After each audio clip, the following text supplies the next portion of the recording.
কোচবিহারে শুভেন্দুর কনভয়ে হামলার প্রতিবাদে পান্ডুয়ায় টায়ার চালিয়ে বিক্ষোভ ও পথ অবরোধ। কোচবিহারে বিরোধী দলনেতা শুভেন্দু অধিকারী গাড়ি ভাঙচুরের ঘটনায় প্রতিবাদে আজ উত্তাল হল হুগলির পান্ডুয়া ব্লকের কাল্লা রোড মোড়ে বিজেপির ডাকে টায়ার চালিয়ে বিক্ষোভ ও পথ অবরোধ করা হয়।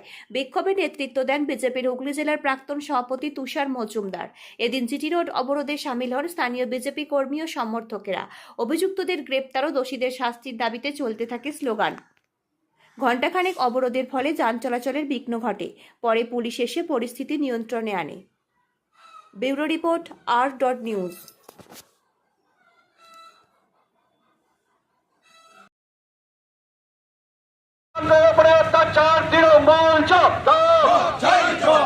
দিকে দিকে নারীদের উপরে অত্যাচার, বিজেপি জিন্দাবাদ, বিজেপি জিন্দাবাদ, তৃণমূলে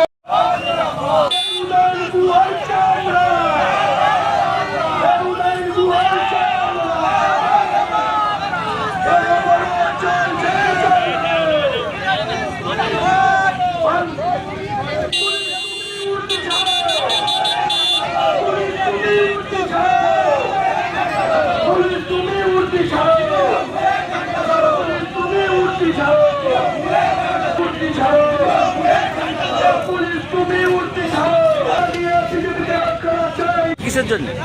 দেখুন, গতকাল আমাদের ভারতীয় জনতা পার্টি বর্তমান আইকন আমাদের মাননীয় বিরোধী দলনেতা শুভেন্দু অধিকারীকে তৃণমূল ভয় পেয়েছে। আর এই ভয় পাওয়ার জন্য তার উপরে হামলা করছে গতকাল। সেই হামলার প্রতিবাদে আজকে আমরা রাস্তায়, কারণ তৃণমূল বুঝে নিয়েছে যে শুভেন্দু অধিকারী বা আমাদের শ্রমিক ভট্টাচার্য, সুকান্ত মজুমদার বা অন্য নেতৃত্ববর্গ যেভাবে আন্দোলন শুরু করেছে এই অন্যায়ের বিরুদ্ধে, তার জন্য তারা ভয় পেয়ে গেছে যে এই বাংলায় আর আমাদের নেই। এই রোহিঙ্গাদের মদতদাতা